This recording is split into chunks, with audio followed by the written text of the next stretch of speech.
আলু পরোটার রেসিপি চলুন দেখা যাক কিভাবে বানাই।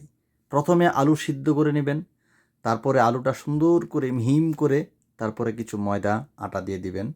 তারপরে দেখতে পাচ্ছেন সুন্দর করে কোনো পানি দেওয়া যাবে না। আলু ভর্তার সাথে শুধু আটা দেবেন। আটা দিয়ে সুন্দর করে লবণ টবণ যা দরকার দিয়ে সুন্দর করে দেখছেন কি সুন্দর করে একটা খামি তৈরি করবেন। এই যে সুন্দর করে তৈরি হয়ে গেছে আমার সুন্দর একটা খামি।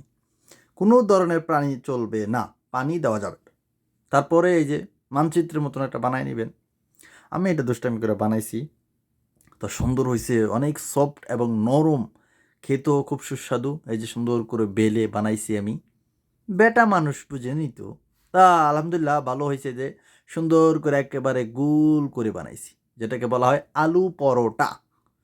তো আমার আলু পরোটা প্রস্তুত হয়ে গেছে। আবারও বলি, আলুটা সিদ্ধ করে সুন্দর করে পেঁয়াজ মরিচ দিয়ে একটা আলু ভর্তা বানাবেন। আলু ভর্তার উপরে শুধু আটা দিবেন, বাস, তেমন কিছু দেওয়া দরকার নাই। আটা দিবেন, তারপর হয়ে যাবে সুন্দর করে আলু পরোটা। সেটা সিদ্ধ ডিম ছিল। ধন্যবাদ সবাইকে।